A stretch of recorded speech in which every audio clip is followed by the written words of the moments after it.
انہوں نے بھی اپنے طور پر مسلمانوں میں وہ جذبہ پیدا کرنے کی کوشش کی کہ جس کے تحت وہ پہلے کبھی حکمران رہے تھے اور ایک طاقتور قوم تھے. جہاں مولانا حالی جدت پسند تھے وہاں اکبر الہ آبادی قدامت پسند تھے. یعنی مولانا حالی یہ چاہتے تھے کہ ہم یورپین اقوام کی طرف دیکھیں اور ان کے طور طریقے اپنائیں اور اس بات کا خیال رکھیں کہ کس طریقے سے یہ لوگ آگے بڑھیں اور انہیں قوت حاصل کی. اکبر الہ آبادی یہ کہتے تھے کہ مذہب کی طرف رجوع کریں اور جس طرح پہلے ہمارے بزرگ رہے تھے اسی طرح ہم چلیں تو شاید ہم کچھ حاصل کر سکیں. تو بعض وقت اپنے اپنے طور پر سب لوگ کوشش کرنے لگے. عام دار اسلام میں دیکھیں تو مولانا جمال الدین افغانی تھے. ان جن کو علامہ اقبال نے کہا تھا کہ سید السادات مولانا جمال، وہ بھی اپنے طور پر تمام عالم اسلام میں پھر رہے تھے اور اپنے طور پر کوشش کر رہے تھے کہ وہاں کے مفکرین اب قوم کی قیادت کریں. اس دور میں اقبال نے نہایت منظم طور پر اپنی تعلیمات پیش کی. علامہ اقبال کا اس میں امتیاز یہ ہے کہ انہوں نے نہایت کمپریہنسو انداز میں قوم کی حالت پر نظر ڈالی، ان کے متعلق سوچا اور انہوں نے ایک ایسا لائے عمل پیش کیا کہ جس کی پیروی کرتے ہوئے مسلمان پھر ایک بار اٹھ سکتے تھے. اور علامہ اقبال نے جب یہ سب کچھ کیا اس وقت تک وہ مشرق و مغرب کے علوم پڑھ چکے تھے. وہ یورپ سے بھی ہو آئے تھے اور انہوں نے یورپ کو اپنی آنکھوں سے دیکھا تھا اور ان کی خوبیوں اور خامیوں کو انہوں نے پرکھا تھا. اس کے بعد پھر انہوں نے جب اپنی قوم پر نظر ڈالی تو پھر پوری تاریخ ان کے سامنے کھلی ہوئی تھی. تو انہوں نے چاہا کہ مسلمان ایک بار پھر اٹھیں اور وہ قوت حاصل کریں. اور جو کچھ انہوں نے مسلمانوں کے سامنے پیش کیا وہ یوں کہیں تو نئی باتیں نہیں تھیں، حقائق وہی رہتے ہیں، لیکن یہ ہے کہ ان کو نئے سرے سے پیش کرنے کی ضرورت ہوتی ہے. تو علامہ اقبال نے قرآن اور حدیث کا مطالعہ کیا اور پھر انہوں نے اس کے مطابق اس کے نتیجے میں اپنی نتائج فکر پیش کی. تو علامہ اقبال نے خاص طور پر یہ کہا کہ میں نے جو کچھ بھی اخذ کیا ہے یا جو کچھ میں پیش کر رہا ہوں وہ میں نے قرآن اور حدیث سے اخذ کیا ہے. بلکہ ان کے فارسی میں شعر ہیں، فارسی کا ایک شعر ہے جہاں وہ کہتے ہیں کہ رسالت مآب کے حضور میں کہتے ہیں کہ میں نے جو کچھ پیش کیا ہے یہ قرآن کی تعلیم سے پیش کیا ہے، اور اگر ایسا نہیں کیا تو آپ ذرا ان کے الفاظ دیکھیں. کہتے ہیں روز محشر خوار و رسوا کن مرا. اگر میں نے ایسا نہیں کیا، اگر میں قرآن اور حدیث سے کوئی ہٹ گیا ہوں تو پھر یوں کہتے ہیں کہ محشر کے روز مجھے بے شک خوار اور آپ رسوا کریں، بے نصیب از بوسہ پاک کن مرا، اور مجھے اپنے پاؤں چومنے سے بے نصیب کر دیں. یہ وہی شخص کہہ سکتا ہے کہ جس کے دل میں اتنا خلوص ہو، اتنی محبت ہو کہ وہ عشق رسول میں اور عشق الہی میں ڈوبا ہو، وہی یہ شخص کہہ سکتا ہے. اور اتنی بڑی بات اپنے بارے میں کوئی نہیں کہہ سکتا کہ روز محشر خوار و رسوا کن مرا، بے نصیب از بوسہ پاک کن مرا. اب اگر ہم دیکھیں تو علامہ اقبال نے جو تعلیم اپنی قوم کے سامنے پیش کی وہ کیا تھی؟ تو سیدھی سادی بات، اس کا مرکزی نقطہ، اس کا محور ان کا فلسفہ خودی تھا. اب خودی کا لفظ ہم میں سے ہر شخص سنتا ہے اور اپنے طور پر اس کے کچھ معنی بھی سمجھنے کی کوشش کرتا ہے، لیکن صحیح طور پر خودی کے معنوں کو نہیں سمجھا جا سکتا جب تک ہم علامہ اقبال کی تعلیمات کا بنظر غائب مطالعہ نہ کریں، چونکہ یہ ان کی تعلیمات کا ایک مرکزی نقطہ ہے، ان کی تعلیمات کا مغز ہے، ان کی تعلیمات کا جو محور ہے۔ لہذا ہمیں سب سے پہلے یہ جاننا چاہیے کہ خودی کا لفظ کیا ہے۔ خودی کے لفظی معنی تو ہے، یہ لفظ آیا خود سے، خود یعنی میں، میری ذات، اور خودی کا معنی ہے میری ذات کے متعلق چیزیں یا جو بھی صفات ہو۔ لیکن ہماری اخلاقی تعلیم میں یہ لفظ نیگیٹو معنوں میں استعمال ہوا۔ مثلا یہ ہے کہ یہ شخص کبھی اپنی خودی نہیں چھوڑتا، تو خودی کا معنی ہوتا ہے تکبر، خودی کا معنی ہوتا ہے غرور، خودی کا معنی ہے بڑائی۔ تو یہ ساری نیگیٹو باتیں ہیں۔ تو یہ لفظ ہماری اخلاقی تعلیم میں تو نیگیٹو معنوں میں استعمال ہوتا تھا، لیکن علامہ اقبال نے اسے پازیٹیو معنوں میں استعمال کیا اور اسے فلسفے کی ایک اصطلاح کے طور پر پیش کیا۔ تو جہاں خودی کا معنی انہوں نے لیا خود آگاہی، اس میں معنی تو وہی تھا کہ میں خود، اس کو ہم بعض اوقات انا بھی کہتے ہیں، اور سیدھا لفظ اس کو کہ میں کون ہوں، میں کچھ ہوں، میری ذات ایک حیثیت رکھتی ہے۔ خود کا ہونا، اس کو آپ شخص بھی کہہ سکتے ہیں، ایک اپنا تشخص معلوم کر لینا، یہ خودی۔ تو علامہ اقبال نے جب خودی کا لفظ استعمال کیا اصطلاحی معنوں میں اور اچھے معنوں میں کہ خودی انسان کی اپنی ذات ہے، اور جب ہم اس اپنی ذات کے متعلق کچھ سوچنا شروع کرتے ہیں تو یہ خود آگاہی ہے، اس کا شعور حاصل کرنا، اس کے متعلق آگاہ ہونا کہ میں کون ہوں، میں کیوں پیدا کیا گیا ہوں، میں دنیا میں کیسے آیا ہوں، کیا میں دنیا میں اس لیے آیا ہوں کہ کچھ عرصے کے لیے زندہ رہوں، کھاؤں پیوں اور چلا جاؤں، یا میرے کچھ مقاصد بھی ہیں۔ یہ ساری کی ساری باتیں خودی کے عنوان کے تحت آتی ہیں اور خودی کا مضمون بنتی ہیں، خودی کا موضوع بنتی ہیں۔ تو علامہ اقبال نے جب لفظ خودی استعمال کیا تو وہ پھر بہت اوپر چلے گئے۔ جب انہوں نے بہت اوپر دیکھا، جس کو ہم اپنی مابعد الطبیعت کہتے ہیں، یا بعض اوقات آپ ہمیں اس کو جو بھی کہہ رہے ہیں کہ ہم اپنے ایمان کی شرائط کہتے ہیں، اس کو ہم مابعدیاتی طبیعت، مابعد الطبیعتی نظریات کہتے ہیں عام طور پر، جو طبیعت سے اوپر ہے۔ تو اس میں سب سے اوپر، ہماری مابعد الطبیعت میں سب سے اوپر توحید کا نظریہ ہے۔ ہم جب بھی کبھی اپنی تعلیم شروع کریں گے تو توحید سے شروع کریں گے اور توحید پر ہی ختم ہوگا۔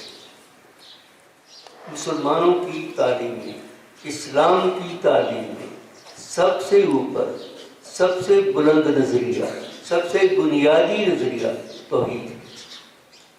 تو علامہ اقبال نے ایک فلسفی کی حیثیت سے جب توحید کی شرح مسلمانوں کے سامنے پیش کرنے کی کوشش کی تو ان کے سامنے وہی بات ہے کہ یہ جو اللہ ہے، اللہ ایک واحد ذات ہے، اور اللہ نے اس مخلوق کو پیدا کیا ہے، تو اس کے پیچھے اللہ کی ذات تھی۔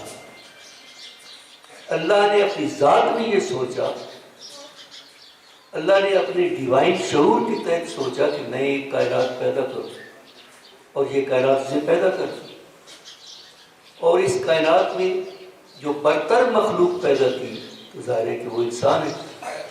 تو علامہ اقبال نے خدا کو بھی خودی کی صورت میں دیکھا، خدا خود ہے، خود اپنی ذات میں وہ منزہ ہے، پاک ہے، اور اس کی کچھ صفات ہیں، اور اس کو بھی خودی کہا جا سکتا ہے، لیکن اس نے کہا کہ خودی مطلق، وہ مطلق خودی ہے، یعنی سب سے اوپر خودی ہے، وہ پابند نہیں ہے. اس کو اس نے خودی مطلق بھی کہا، انائے مطلق بھی کہا، یعنی میں جس پر کوئی قید نہیں ہے. اللہ جب میں کہتا ہے تو وہ ایک ہوتا ہے، جو میں کہہ رہا ہوتا ہے اس کی میں سب سے اوپر ہوتی ہے.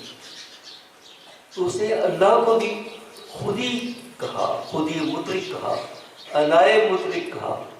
بلکہ بعض اوقات ایک بہت مشکل لفظ ہوگا آپ کے لیے، وجود بسیط کہا، کہ یہ ایک وجود بسیط ہے جو پھیلا ہوا ہے، اور یہ وجود مطلق ہے. مطلق میں ہوتا ہے جس پر کوئی پابندی نہیں ہوتی. تو انائے مطلق، خودی مطلق، وجود بسیط، یہ علامہ نے فلسفیانہ اصطلاحات استعمال کی اور توحید سے وہ شروع کی. اور آگے کیا کہا کہ یہ جو خودی مطلق تھی، یہ جو انائے مطلق تھی، اس نے پھر کئی انائے پیدا کر دی. یہ جتنے لوگ ہم موجود ہیں، ہم سب میں ایک انا ہے، سب میں ایک میں ہے. ہم محسوس کرتے ہیں کہ ہم ہیں، تو یہ انا، اب یہ انا مقید ہو گئی. وہ انا جو تھی اللہ تعالیٰ کی انا جسے کہتے ہیں انائے مطلق، وہ پابند نہیں ہے. اور یہاں انا جب ہمارے اندر پیدا ہوئی تو یہ پابند سی ہو گئی. اسے وہ کہتے ہیں انائے مقید، یہ خود ہی مقید ہو گئی. یہ ذرا میں نے کچھ مشکل باتیں پیش کر دی ہیں، لیکن پھر بھی آپ سمجھ سکتے ہیں. اب اگر ہم یہ کہیں تو یہ ساری اسلامی تعلیم کا نتیجہ ہے جو علامہ پیش کر رہے ہیں، کہ اللہ تعالیٰ نے انسان کو جو بنایا تو وہ اللہ کی یہ ذات و صفات کا ایک پرتاؤ ہے، وہ ایک سایہ ہے. اور وہ صفات جو ساری اللہ تعالیٰ کی ہیں، وہ پابند شکل میں انسان کے اندر بھی پیدا ہو سکتی ہے. اسی کو کہا گیا تخلقوا باخلاق اللہ، کہ اپنے اندر اللہ کے اخلاق پیدا کرو. تو چونکہ وہ انسان اللہ تعالیٰ کی ذات کا پرتاؤ ہے، خدا خدا ہے، مخلوق ہے، رب ہے، عبد ہے، یہ فرق تو رہے گا. لیکن اللہ میں اور انسان میں جو ربط مشترک ہے وہ یہ ہے، اس کے اندر بھی الہی صفات پیدا ہو سکتی ہیں. اور چونکہ علامہ اقبال نے الہی صفات اللہ تعالیٰ کے اندر یہ دیکھی کہ اللہ تعالیٰ کے اندر ہمیں ایک ارادہ نظر آتا ہے. وہ ارادہ کرتا ہے کن تو فیکون، وہ ہو جاتا ہے. وہ کہتا ہے ہو جاتا ہے. وہ مخلوق پیدا کرنے والا ہے، اسے کن سے مخلوق پیدا کر دی، یہ اس کا ارادہ ہے. اور شعور اللہ تعالیٰ کے اندر جو ایک ڈیوائن کانشسنس ہے، جو اس کا ایک روحانی شعور ہے، وہ اس کے اندر، اس کے تحت اس نے کائنات پیدا کر دی. اور وہ کائنات ایسا پیدا نہیں تھی، کائنات کے پیدا کرنے کے پیچھے ایک مقصد تھا. قرآن مجید میں آتا ہے کہ یہ لاو و لعب نہیں ہے، یہ جو میں نے کائنات پیدا کی ہے یہ کھیل نہیں ہے، اس کے پیچھے ایک مقصد ہے. اور وہ مقصد انسان کو پیدا کیا، اور انسان کو اسے اپنے لیے پیدا کیا، اور انسان کے سامنے بھی پھر کوئی مقاصد رکھتے ہیں. کیونکہ ان مقاصد کو سامنے رکھتے ہوئے انسان اپنے افتخار سب کر سکتا ہے، اپنی ترقی کر سکتا ہے، اپنا کردار بنا سکتا ہے، اور اپنے آپ کو اللہ تعالیٰ کے سامنے پیش کرنے کے قابل بنا سکتا ہے. کیونکہ اللہ ترجع الامور، تمام امور اللہ تعالیٰ کی طرف لوٹتے ہیں. یہ جو کچھ ہم کرتے ہیں یہ سب اللہ تعالیٰ کی طرف لوٹ رہا ہے، تو اس کے لیے مقاصد پیدا کرتے ہیں. تو یہ ساری باتیں تھیں جو علامہ اقبال نے خودی کا تصور پیش کیا، تو یہ اس کی فکر کے پیچھے تھی. یہ جو ایک میں پھر فارسی کا شعر پڑھوں گا، اگرچہ میں فارسی کا شعر پڑھتی یہاں جھجکتا ہوں کہ آپ کی اس سے شاید فہم سے باہر ہو جائے، لیکن جب علامہ اقبال نے اسرار خودی کتاب لکھی، پہلی بار انہوں نے خودی کا نظریہ اپنی اس کتاب میں پیش کیا، اور اس کے سب اس کی خوبیوں پر اور اس کے سارے اس کے بعد جو نتائج تھے ان پر نظر ڈالیں تو یہ سب پہلے اصرار خودی میں تھا. بعد وہ ساری عمر خودی کی تبلیغ کرتے رہے, خودی کی باتیں کرتے رہے, لیکن سب سے پہلے اصرار خودی میں انہوں نے باقاعدہ کمپریہنسو انداز میں, جامع انداز میں خودی کے نظریے کو پیش کیا. تو پہلا ہی شعر جو تھا وہ یہ تھا کہ پیکر ہستی یہ آثار خودی سے, پیکر ہستی زندگی کی یہ شکل یا یہ دنیا جس وقت ہمارے سامنے ہے, جس فارم میں ہے, یہ کیا ہے؟ یہ آثار خودی سے, یہ خودی کے آثار میں سے, جہاں خودی سے مراد خدا ہے, یعنی یہ اللہ تعالیٰ کے آثار میں سے ہے. جو کچھ ہمیں نظر آ رہا ہے اللہ تعالیٰ نے اس کو پیدا کیا ہے, اس میں اللہ تعالیٰ کی خودی کے آثار ہیں, یعنی اس سے میں کے آثار ہیں, جو اس نے میں کے ساتھ اس کو پیدا کیا, ایک شعور کے ساتھ پیدا کیا. تو یہ جو کچھ بھی ہے طے کرے ہستی سے آثار خودی سے, ہر چیز کی اسرار خودی سے, اور جو کچھ تمہیں نظر آ رہا ہے یہ سارے خودی کے بھید ہیں, یعنی یہ اللہ تعالیٰ کے اسرار ہیں, اللہ تعالیٰ کے بھید ہیں. جو کچھ تمہیں نظر آ رہے ہیں یہ تمام کائنات اللہ تعالیٰ کے بھید ہیں, اور ہم اس بھید پر جب غور کرتے ہیں تو پھر سب کچھ ہمارے سامنے کھلتا ہے, اور ہمیں یہ بھی پتہ چلتا ہے کہ ہمیں کیوں پیدا کیا گیا ہے. تو علامہ اقبال نے جو خودی کا سلسلہ شروع کیا تو یہ خدا سے انسان تک پہنچا, اور انسان سے آگے پوری کائنات میں پھیل گیا. اب خودی کو علامہ اقبال نے اپنا مرکزی نقطہ قرار دیا اور اس کو راز ضرور حیات کہا کہ یہ زندگی کی گہرائی کا ایک راز ہے, زندگی کے باطن کا ایک راز ہے, اور یہ راز انسان کے اندر ہے. اور انسان کو اگر اب اپنا ارتقاء کرنا ہے, اور ظاہر ہے کہ اس لیے وہ پیدا ہوا ہے کہ وہ کچھ کرے, تو وہ راز اسی کے لیے ظاہر ہوگا. تو لفظ اس نے خودی ہی استعمال کیا اور آخر تک خودی ہی استعمال کرتے گئے.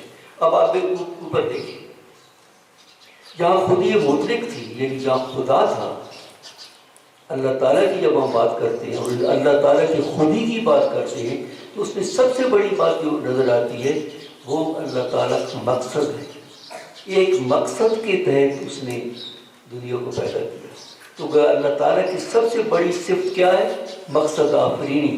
تو مقصد پیدا کرتا ہے, اور اس نے انسان کے اندر بھی اب خودی پیدا کی تو اس کے سامنے بھی مقصد رکھا, اور مقصد یہ ہے کہ آپ اس خودی کی تکمیل کرو, اس کی تشکیل کرو. کیا سب سے بڑی بات یہ ہے کہ اپنی تمہاری ایک سیرت ہے, اس کے کردار کی تعمیر کرو. تو یہ اب ہم نے ہمارے ذہن کیا رکھا گیا کہ خودی کو یکتا کرنے کے لیے ہمیں اپنی تعمیر اور تشکیل کرنی ہوگی. یا یوں سمجھے, ہر انسان جو پیدا ہوا ہے, ہم جتنے بیٹھے ہیں, اب تمام انسانوں کو دیکھ لیں, اور یہ ایک عجیب و غریب بات ہے کہ ہر فرد, ہر شخص اپنی جگہ پر یونیک ہے. ہر شخص اپنی جگہ یونیک ہے. اس کے اندر تھوڑی بہت کچھ ایسی بات رکھی گئی ہے کہ اس میں انفرادیت آ گئی ہے, ایک خاص قسم کی انڈیویجولیٹی آ گئی ہے, اور ہر انڈیویجول اپنی جگہ پر یونیک ہے. اب جب اپنی جگہ پر یونیک ہے تو اس کا مطلب یہ کہ ہر انسان کے اندر کوئی جوہر رکھا گیا ہے, اور یہ جوہر اگر آگے کہیں تو پھر قوموں کے اندر بھی وہ ایک جوہر رکھا جاتا ہے. وہ ایک جوہر ہے, جیسے کہ بعض قوموں میں بہادری کا جوہر ہوتا ہے, بعض قوموں میں حکمت کا جوہر رکھا جاتا ہے, بعض میں کچھ اور. تو انسانوں کے اندر بھی ہر انسان کے اندر ایک جوہر ہے, ایک خاص صلاحیت ہے, اور وہ صلاحیت اس کو پہچاننی چاہیے اور اس صلاحیت کو آگے بڑھانا چاہیے. یہ ضروری ہو جاتا ہے. خودی کو اگر آپ ایک شخص بھی کہہ سکتے ہیں اور ایک فرد بھی کہہ سکتے ہیں, لیکن علامہ اقبال نے خودی کو زیادہ اہمیت دی, اس میں سارے کے سارے معنی آ جاتے ہیں. تو خودی کی ہمیں تشکیل اور تعمیر کرنی ہے. جب تک ہم اپنی شخصیت کی تعمیر اور تشکیل نہیں کریں گے تو وہ ہم اپنے مقصد کو پورا نہیں کر رہے ہیں. سب سے پہلے کیا ہوتا ہے؟ سب سے پہلے آپ دیکھیں تو آپ بچے کو ذرا دیکھیں کہ بچہ جب بالکل شیرخواری کی حالت میں ہوتا ہے تب بھی وہ اپنی میں چترا رہا ہوتا ہے، یا یوں کہیں کہ وہ اپنی خود ہی چترا رہا ہوتا ہے کہ میں ہوں. وہ روتا ہے، وہ چیختا ہے، وہ اپنی خواہش پیش کرتا ہے جو اس کی بنیادی نیڈ ہوتی ہے اس کو پورا کرانے کے لیے. وہ روتا بھی ہے، وہ سب کچھ کرتا ہے، پتہ نہیں چلتا ہے کہ وہ اپنے احساس کرا رہا ہے کہ میں ہوں. اور بے طرف توجہ دو. اس کے بعد جب آدمی بڑا ہوتا ہے، جب ہوش سنبھالتا ہے تو آہستہ آہستہ اسے محسوس ہونے لگتا ہے کہ اس کی نیڈز بڑھنے لگتی ہیں، اس کو کچھ سوچنے کی بھی اہلیت ہو جاتی ہے. اور پھر جب وہ بلوغت کی عمر میں آتا ہے تو پھر وہ تو اس حال میں ہوتا ہے کہ وہ اب سوچے. اور اس وقت انسان سوچے کہ مجھے اللہ تعالیٰ نے کیوں پیدا کیا، کیا بغیر مقصد کے پیدا کر دیا؟ اور اگر کسی مقصد کے لیے میں آیا ہوں تو وہ مقصد کیا ہے؟ اور اگر وہ دیکھے گا تو وہ مقصد اس کے اندر ہوگا کہ میں ہوں تو میرا مقصد کیا ہے، میں کیا چاہتا ہوں، اور جو کچھ میں چاہتا ہوں تو کیا شعوری طور پر وہ ٹھیک ہے، اور آگے پھر آگے کیا ہوگا. اب اس معاملے میں سب سے پہلا اس کو کہتے ہیں کہ اثبات خودی یا احساس خودی، اپنی خودی کا احساس ہونا کہ میں ہوں، میں اس دنیا میں آیا ہوں، مجھے اس دنیا میں بھیجا گیا ہے، کس لیے بھیجا گیا ہے، میرا مقصد کیا ہے، مجھے یہاں کرنا کیا ہے. اب یہاں علامہ اقبال نے نہایت سوچ سمجھ کر انسانی کردار کی تشکیل کے لیے یا خودی کی تشکیل کے لیے عملی طور پر جو ایک نصاب تجویز کیا وہ وہی تھا جو اسلام میں ہے، صرف الفاظ مختلف ہیں. علامہ اقبال اس کو اپنے الفاظ میں پیش کر رہے ہیں. تو انہوں نے کہا کہ سب سے پہلے تو یہ ہے کہ اپنے بارے میں سوچو، اپنے بارے میں یہ فیصلہ کرو کہ تم جو اس دنیا میں ایک یونیک فرد ہو، جو تم ایک انڈیویجول کے طور پر تو ایک حیثیت رکھتے ہو، وہ کیا حیثیت ہے تمہارے اندر صلاحیت کیا ہے، تمہارے اندر وہ خاص بات کیا ہے کہ تمہارا چہرہ میرا مورا اگر مختلف ہے تو باطنی طور پر بھی تم اندر سے مختلف ہو. تو اپنی ذات کو معین کرو، تعیین کرو اس کی کہ تم کیا ہو. تو اس کو احساس ذات بھی کہتے ہیں، اس کو خود آگاہی بھی کہتے ہیں، اس کو خود شعوری بھی کہتے ہیں. اپنے شعور پیدا کرو اپنے اندر. تو سب سے پہلی بات یہ ہے کہ انسان یہ محسوس کرے کہ اس کا کوئی مقصد جہاں دنیا میں ہے. اور پھر یہاں ایک مسلمان جب اپنی آنکھیں کھولتا ہے اور اس طرح سوچتا ہے تو اسے یہ احساس ہوتا ہے کہ میرے ارد اور لوگ ہیں، میرے ارد ایک معاشرہ ہے، ایک سوسائٹی ہے، اور اس کے اندر رہ کر اسے کوئی نہ کوئی بات سیکھنے کو ملتی ہے، اس کے اندر رہ کر وہ تعلیم حاصل کرتا ہے. تو اسلامی نقطہ نظر سے علامہ اقبال نے پہلا جو مرحلہ پیش کیا وہ تھا اطاعت امر الہی، کہ اللہ کی اطاعت سیکھو. اور اللہ تعالیٰ کی اطاعت جب آدمی سیکھتا ہے تو وہ معاشرے کے اندر رہ کر سیکھتا ہے. اور معاشرے کو کون سا نظام گائیڈ کر رہا ہوتا ہے؟ شریعت. سیدھی سادی بات ہے کہ شریعت موجود ہوتی ہے، اور اس کے مطابق جب آپ اپنی پابندی کرتے ہیں تو علامہ اقبال سے کہتے ہیں اطاعت اوامر و نواہی، یعنی اللہ تعالیٰ نے جو اوامر ہیں، جو امر کیا ہے وہ کریں، اور جسے منع کیا ہے وہ مت کریں. اور شریعت یہ سکھاتی ہے کہ یہ جائز ہے، یہ ناجائز ہے، یہ غلط ہے، یہ صحیح ہے، یہ حلال ہے، یہ حرام ہے. تو یہ اطاعت ہے. تو اطاعت ہر ایک کے لیے ضروری ہو جاتی ہے کہ وہ شریعت سے سیکھے کہ اللہ تعالیٰ نے ہمیں کیا حکم دیا ہے، کس سے منع کیا ہے. اور میں نے پچھلی بار بتایا تھا کہ اسلام کے لفظی معنی کیا ہے. ایک مفسر تھے علامہ محمد اسد، اور وہ یورپ کے جرمنی کے رہنے والے تھے، اور وہ پھر مسلمان ہوئے اور عرب میں انہوں نے بہت سارا وقت گزارا. تو وہ ان قبائل میں چلے گئے کہ جہاں ابھی تک پرانی عربی بولی جا رہی تھی، جو قرآن کی زبان کہتے ہیں ہم جسے. انہوں نے اس وقت اس معاملے کو سوچا کہ اسلام کا لفظ جب پہلی بار عربوں نے سنا ہوگا تو انہوں نے اس کا کیا معنی لیا ہوگا. اب تو اسلام ایک مذہب ہے، اس کو ہم بہت سارے کوالیفیکیشن اس کی ہے، اس کی ڈیفینیشنز ہیں، اس کے مطابق ہم نے اس کو انسٹیٹیوشنلائز کر دیا ہے اور وہ ایک مذہب ہے. لیکن اسلام کا لفظ جو پہلی بار عربوں نے سنا ہوگا تو اس کا کیا معنی ہوگا؟ وہ تھا کہ مان لینا، ٹوٹل سرینڈر بیفور گاڈ، اللہ تعالیٰ کے سامنے بالکل جھک جانا اور اس کو کہ وہ جو کچھ کہتا ہے اس کو مان لے، یہ ٹوٹل سرینڈر.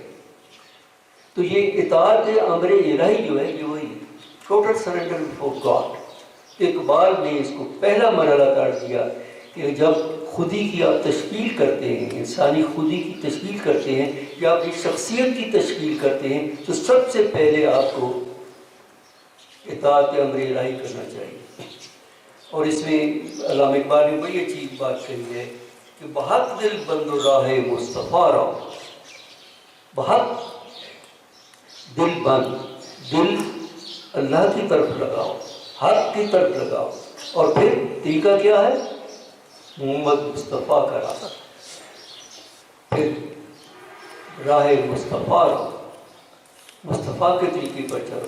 تو حقیقت میں شریعت کیا ہے؟ یہ پیام مصطفیٰ ہے، یہ متاع مصطفیٰ ہے. مامین کی متاع مصطفیٰ، شریعت متاع مصطفیٰ ہے. اور لقد کان لکم فی رسول اللہ اسوۃ حسنہ، محمد رسول اللہ کے اسوہ حسنہ پر چاہیے. اس کے لیے ضروری ہوگا کہ کچھ اور باتیں بھی آدمی کے عمل میں آئیں، اور اس کے ساتھ وہ عشق ہے، وہ محبت ہے جو رسول اللہ کے ساتھ کریں گے تو تب آپ اطاعت امر الہی کر سکیں گے. اور یہ ایسی آسان نہیں ہے شریعت پر چلنا، اطاعت امر الہی معمولی بات نہیں ہے. اس کے لیے اویئرنیس چاہیے. اور وہ اویئرنیس کیا ہے؟ ہر قدم پر، ہر لمحے، ہر کام کرتے ہوئے آپ یہ سوچیں کہ محمد رسول اللہ صلی اللہ علیہ وسلم نے یہ کام کیسے کیا تھا.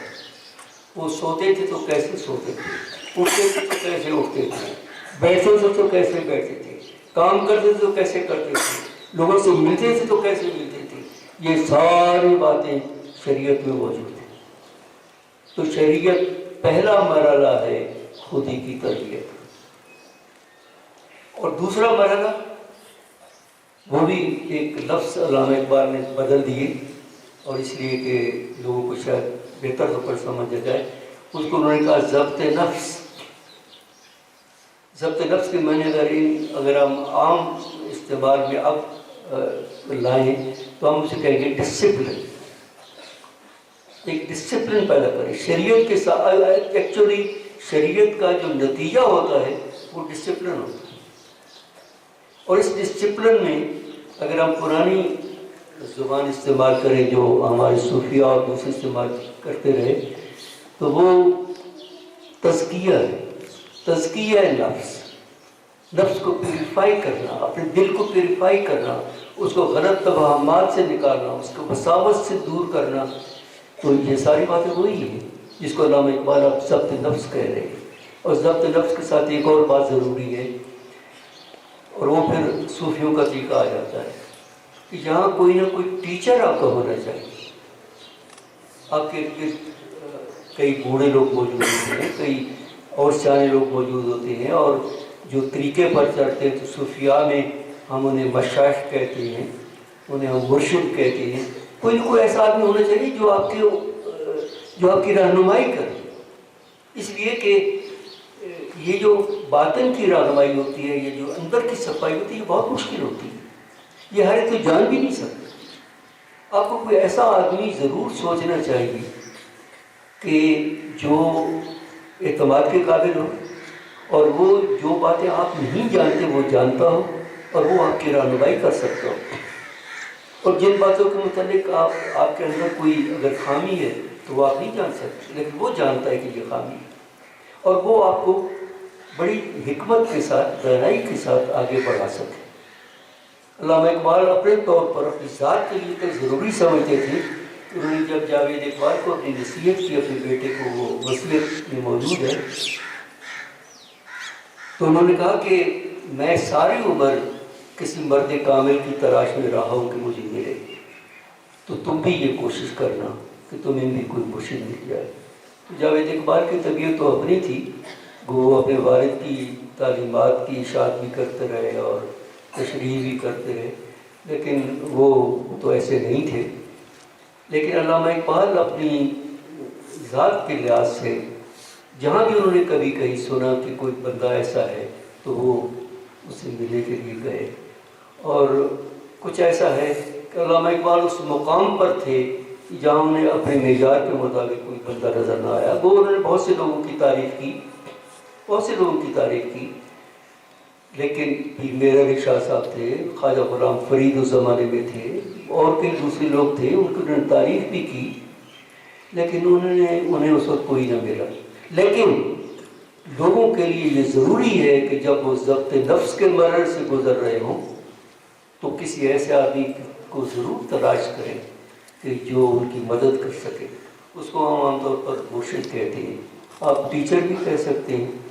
تو یہ اب آدمی کا کوئی اپنے پر منحصر ہوتا ہے۔ پہلے عام طور پر تو لوگ یہ کہتے ہیں کہ اچھا جی کوئی آدمی بتائیں پھر کہ وہ کہاں ملے گا۔ ایکچولی بات یہ ہے کہ بندہ مل جاتا ہے۔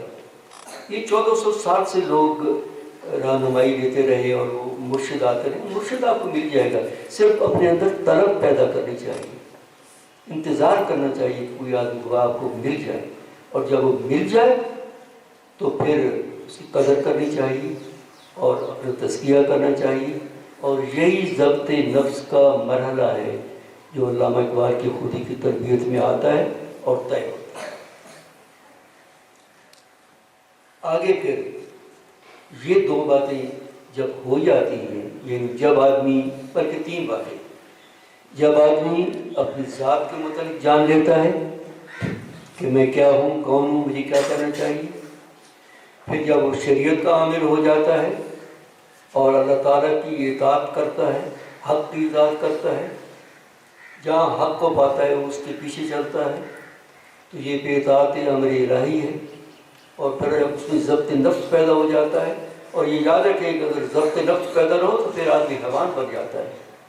یہ پابندیاں ہر ایک کو اپنے اوپر عائد کرنی پڑتی ہیں، اور مذہب میں وہ شریعت ہے جس کو ہم پابندی کرتے ہیں اور ہم بکھرنے سے بچ جاتے ہیں۔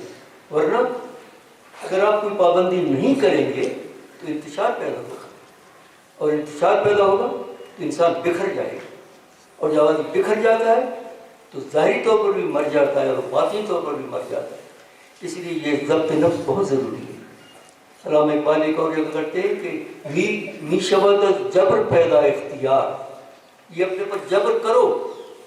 آپ کو محسوس ہوتا ہوگا، آپ طالب علم میرے سامنے بیٹھے ہیں کہ دیکھو یہ ہر بات میں do this, don't do this, یہ ڈو دس اور ڈونٹ ڈو دس یہ بہت ضروری ہے۔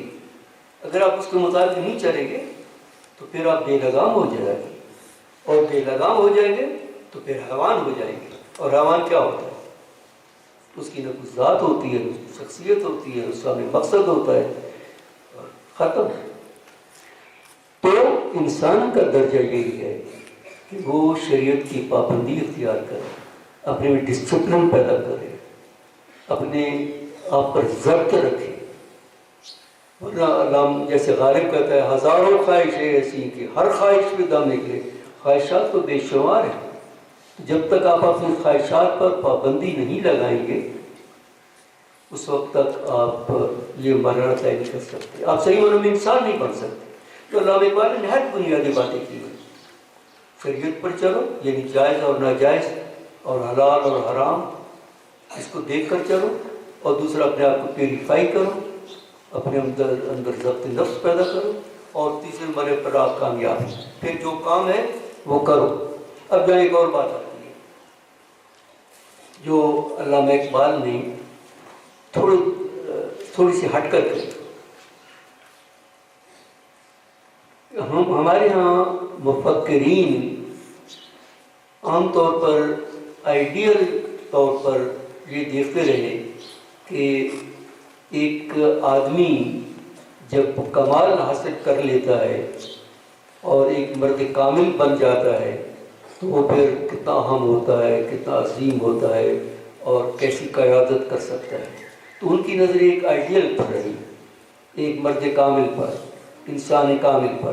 اور جب انہوں نے یوں دیکھا تو سب سے بڑا انسان کامل ان کو رسول اللہ صلی اللہ علیہ وسلم کی ذات میں نظر آئے، اور اس کے بعد اور اللہ کی شکل میں انہیں مردان کامل نظر آئے. اور یوں ہیرارکی تھی یہ کہ ترتیب تھی. لیکن یہ جو عام لوگ تھے اس پر نظر اس طرح نہیں پڑتی تھی لوگوں کی. علامہ اقبال نے یہاں ایک بات یہ کی کہ دیکھو، ہر وہ آدمی جو شریعت پر چل سکتا ہے، چلنے کے قابل ہو جاتا ہے اور چل رہا ہوتا ہے، اور ہر وہ آدمی جو اپنے اندر ضبط نفس پیدا کر لیتا ہے، اپنے آپ کو پیوریفائی کر لیتا ہے اور پھر کسی کام پر لگ جاتا ہے، تو وہ اپنی جگہ پر، اپنی جگہ پر ہر بندہ، ہر مرد مسلمان ایک مرد حق ہو جاتا ہے، نائب حق ہو جاتا ہے. پھر وہ یوں سمجھے کہ وہ اپنی جگہ پر خلیفۃ اللہ فی الارض ہے، ہر آدمی.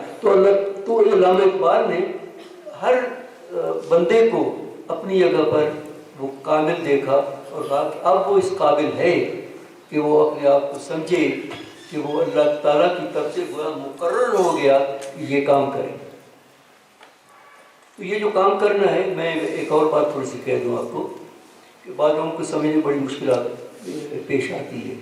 نفسیات میں یہ کہتے ہیں کہ ایک آدمی جب کام کر رہا ہوتا ہے، کوئی بھی کام، وہ خواہ میز بنا رہا ہو، خواہ وہ کوئی لکھ رہا ہو، خواہ وہ کوئی، تو پہلا مرحلہ ہوتا ہے پروفیشنل انداز میں کہ جیسے اسے تربیت پائی ہے اس کے مطابق وہ کام کر رہا ہو، وہ پروفیشنل انداز میں کام کر رہا ہوتا ہے، ایفیشینٹلی، کمپیٹنٹلی.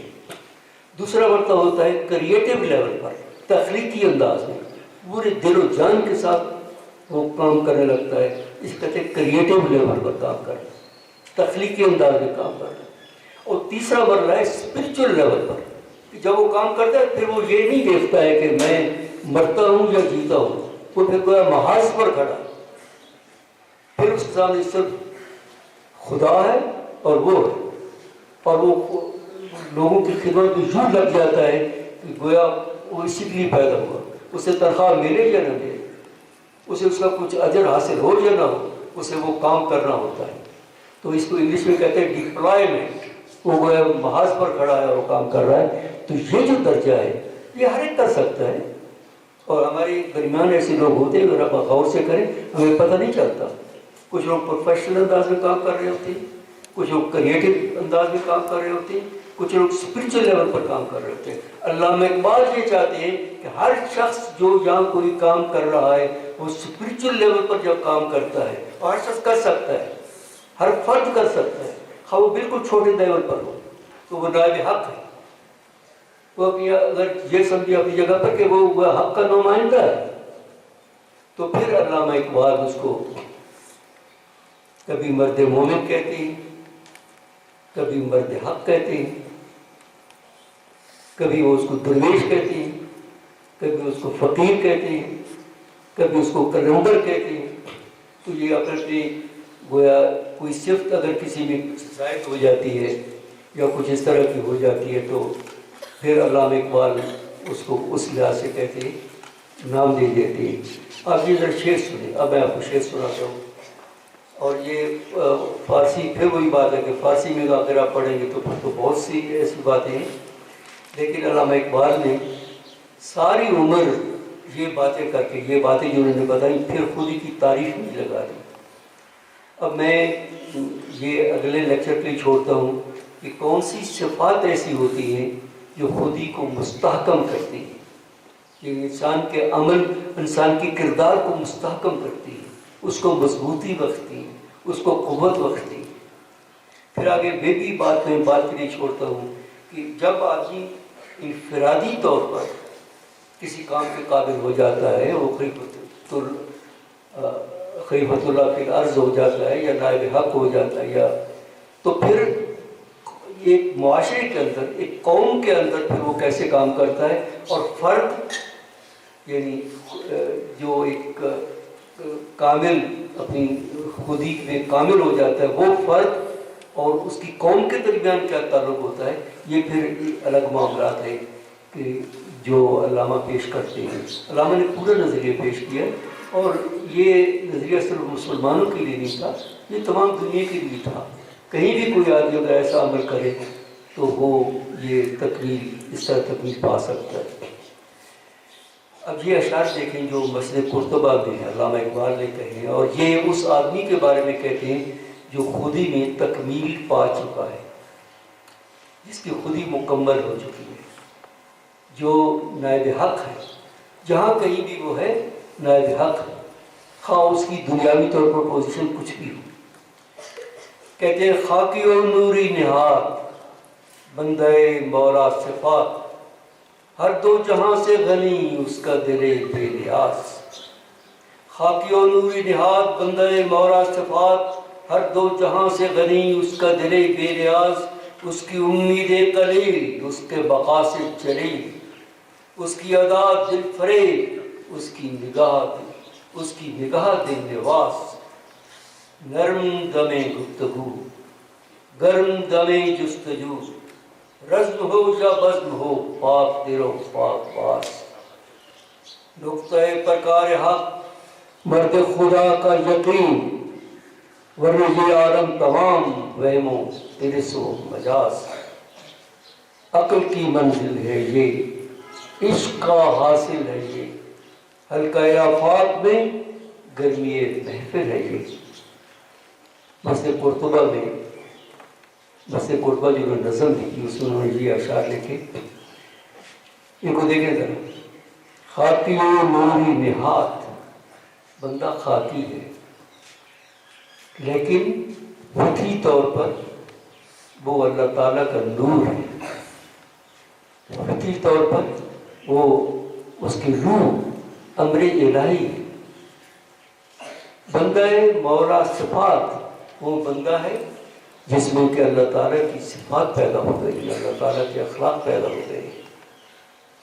اور آگے دیکھیں اس کی صفت جو بیان کرتے ہیں، یہ ہر آدمی ہو سکتی ہے۔ یہ مت سوچیں کہ یہ چند لوگ ہوتے ہیں جن میں یہ باتیں آ جاتی ہیں، ہر آدمی، ہر مرد مسلمان یہ اپنے اندر پیدا کر سکتا ہے۔ ہر دو جہاں سے غنی اس کا دل بے نیاز، وہ جو میں نے پچھلی بار کہا تھا کہ اس کے سامنے دونوں جہان کی نعمتیں موجود ہوتی ہیں لیکن وہ اس سے بے نیاز ہوتا ہے، وہ اٹیچ بھی ہوتا ہے لیکن وہ ڈیٹیچ بھی ہوتا ہے۔ اور یہ جو ڈیٹیچ معنی ہے، میں نے پچھلی بار آپ کو بتایا تھا، ڈیٹیچ ہونا یہ بے نیازی ہے، یعنی دنیا میں رہے اور دنیا سے الگ بھی رہے۔ اس کی امیدیں قلیل، اس کی خواہشیں تھوڑی ہوتی ہیں، یہ نہیں تھی کہ وہ اپنی خواہشوں کو پھیلاتا رہتا ہے۔ ایک انسان میں عجیب بات ہے کہ خواہشیں پھیلانا شروع کر دے تو خواہشوں کی کوئی تو وہ حد ہی نہیں ہے۔ وہ دولت کمانا شروع کرتا ہے تو پھر کماتا ہی چلا جاتا ہے۔ وہ اقتدار میں آتا ہے تو چاہتا ہے کہ وہ سارے جہان کا اقتدار اس کے ہاتھ میں ہو جائے، وہ خدا بن جائے۔ نہیں، جو اقبال کا مرد مومن ہے اس کی امیدیں قلیل، اس کے مقاصد جلیل، لیکن اس کے مقصد جو ہوتا ہے وہ بڑا بلند ہوتا ہے، وہ پوری جہان کے لیے ذمہ دار ہو جاتا ہے۔ یہ جو کہتے ہیں نا کہ جہاں کچھ بھی کچھ ہو رہا ہے ہم اس کے ذمہ دار ہیں۔ کیوں؟ اب مثلا میں یہ کہہ سکتا ہوں کہ میں کیوں ذمہ دار ہوں؟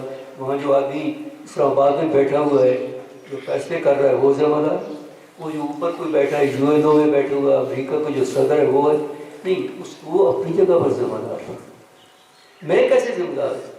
میں کچھ کر بھی نہیں سکتا، نہیں میں اپنی رائے تو رکھ سکتا ہوں یہ اچھا کر رہا ہے یا برا کر رہا ہے، اس کے لیے میں ذمہ دار ہوں۔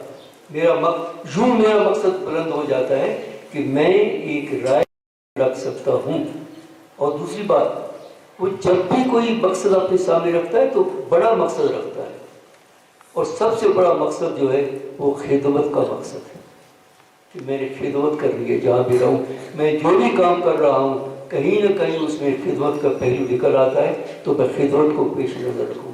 بلکہ ساتھ ہی تو کہا تھا کہ طریقت جو اس خدمت خلق نہیں کہ یہ تصور، یہ روحانیت، یہ جو کچھ بھی آپ کہیں، یہ خدمت ہے اور یہ سب سے بڑا مقصد ہے۔ تو مقاصد دلیل ہوتے ہیں، بڑے ہوتے ہیں، اور اس میں بڑا مقصد خدمت ہے۔ اس کی ادائیں بالفریب، اس کی نگاہ باللباس، اس کی ادائیں دل فریب ہوتی ہیں، دل کو بھاتی ہیں۔ وہ ایسے کام نہیں کرتا جیسے لوگوں کی دل آزاری۔ ہم لوگ کیا ہیں، ہمیں تھوڑا سا کہیں اختیار ملتا ہے تو ہم وہاں پر خدا بن جاتے ہیں، اور تو اور ہمیں بیوی پر اختیار ملتا ہے تو ہم اس کے خدا بن جاتے ہیں۔ اب اس کو کیا کریں؟ جہاں آدمی بیٹھتا ہے وہ اپنی خواہشوں کو بے لگام چھوڑتا ہے اور دل آزاری کرتا ہے، اور ہمیں پتہ بھی چلتا ہے کہ ہم دل آزاری کر رہے ہیں۔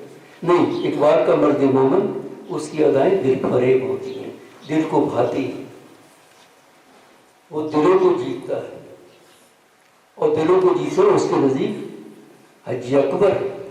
دل بدستہ ہو کہ حج اکبر ہے، تو ادا اگر دل فریب نہیں ہوگی تو حج اکبر کہاں سے آئے گا؟ اس کی نگاہ دل لباس، لوگوں کو محبت سے دیکھتا ہے، لوگوں کے ساتھ محبت کرتا ہے، اور ہم لوگ تو نفرت سے بھرے ہوئی ہیں۔ ہمیں سے ہر شخص کسی نہ کسی کے متعلق کوئی نہ کوئی نفرت ہی کر رہا ہے۔ نرم دم گفتگو، بات کرتا ہے تو نرمی سے کرتا ہے، وغزز بالصوت کا قرآن مجید میں آتا ہے۔ یہ اتنی بڑی اہم بات ہے کہ نرم لہجے میں بات کرنا، تو نرم دم گفتگو۔ اقبال اپنے مرد مومن چاہتا ہے کہ وہ نرم لہجے میں بات کرے۔ گرم دم جستجو، جب کام کرنے لگتا ہے، جب جستجو کرتا ہے کسی بات، کوئی تحقیق کرتا ہے تو پھر وہ جوشی کے ساتھ کرتا ہے۔ رزم ہو یا بزم ہو، پاک دل و پاک باز، خواہ وہ کہیں لڑ رہا ہے، خواہ کہیں وہ مجلس میں ہے، کہیں لڑائی کے میدان میں ہے یا کسی مجلس میں بیٹھا ہے، وہ پاک دل اور پاک باز ہو جاتا ہے۔ اور یہ پاک دل وہی ہے جو ابھی سورہ انداز پڑھی، اس کا توہمات سے اور ثابت سے دل پاک ہوتا ہے، پاک باز، اور عمل بھی پاک ہوتا ہے۔ اور ایک بڑی اہم بات ہے، نقطہ پرکار حق مرد خدا کا یقین۔ سب سے بڑی بات یہ ہوتی ہے کہ اس کو اللہ پر یقین ہوتا ہے اور اس کا ایمان مضبوط ہوتا ہے۔ وہ جب بھی وہ کوئی کام کرتا ہے یقین کے ساتھ کرتا ہے کہ یہ میں کام کر کے رہوں گا۔ اور یاد رکھیں کہ الاعمال بالنیات ہے، جب ہم نیت صاف کر لیتے ہیں تو تمام جہان کی خیر کی قوت آپ کے ساتھ ہو جاتی ہے۔ آپ یہ کہیں نہ کہیں بے شک آزما لیں کہ جب آپ نیت کر لیں گے تو خیر کی ساری قوتیں آپ کے ساتھ ہو جائیں گی، ہر طرف سے آپ کو مدد ملنی شروع ہو جائے گی، صرف یہ کہ اپنی نیت لے کر۔ تو یہ یقین ہے۔ اور علامہ اقبال ایک اور جگہ کہتے ہیں کہ آدم ببیرت از بے یقینی، کہ لوگ جو مرتے ہیں تو بے یقینی سے مرتے ہیں، انہیں یقین ہی نہیں ہوتا، اور یقین نہ ہو تو پھر موت۔ آگے عقل کی منزل ہے یہ، عشق کا حاصل یہ ہے۔ عقل یہی ہے جو ہم عام طور پر برتتے ہیں روزمرہ کی عقل، اور عشق میں نہ جذبہ، وہ جذبے کے ساتھ کام کرتا ہے۔ حلقہ آفاق میں گرمی محفل ہے، حلقہ آفاق میں نہ پوری دنیا۔ علامہ اقبال کبھی کبھی اپنے مرد مومن کو عارف بھی کہتے ہیں۔ ایک بزرگ کہتا ہے کہ کسی بھی دور میں کسی عارف کا پیدا ہو جانا اس دور کی خوش بختی کا باعث ہوتا ہے، خواہ وہ دنیا اس کو جانتی ہو یا نہ جانتی ہو۔ عارف کے اندر سے جو وائبس نکل رہی ہوتی ہیں وہ تمام جہان میں پھیل رہی ہوتی ہیں، تو وہ پوری حلقہ آفاق میں گرمی محفل ہوتا ہے، اس کے خیالات بھی پھیلنا شروع ہو جاتے ہیں۔ پھر علامہ اقبال اسی کو پھیلا کر وہ جو میں نے اسی دنوں فقر پر بات کی تھی، کہتے ہیں داراؤ سکندر سے وہ مرد فقیر اور دارا اور سکندر جو بڑے بادشاہ ہوئے ہیں، وہ مرد فقیر کہیں ان سے بلند مرتبہ رکھتا ہے، وہ جس کی فقیری میں بوئے اسد اللہ ہے، جو حضرت علی کی طرح طاقت رکھتا ہو۔ اور وہ طاقت کیا تھی؟ روحانی طاقت۔ حضرت علی کی اگر آپ شجاعت کو دیکھیں تو اس کے پیچھے روحانی طاقت تھی. جسمانی طاقت ہوتی تو کئی لوگوں نے خیبر کا دروازہ اکھاڑنا چاہا، نہ اکھاڑ سکتے. حضرت علی نے اکھاڑا، تو وہ ہے بوئے اسد اللہ. تو یہ ساری باتیں علامہ اقبال آپ کو کہتے ہیں جب بھی آپ اپنی شخصیت کی تکمیل کر لیں گے تو آپ کو یہ طاقتیں حاصل ہو جائیں گی اور دنیا میں آپ کامیاب رہیں گے. اور جو خودی کو بلند کر لیتا ہے، تشکیل کر لیتا ہے، تعمیر کر لیتا ہے، تو اس کے اندر بڑی طاقتیں پیدا ہو جاتی ہیں اور پھر ان طاقتوں کو لے کر اپنی ساری طاقتیں قوم کے لیے وقف کر دیتا ہے. اس لیے الگ ہونا چاہیے. Thanks very much.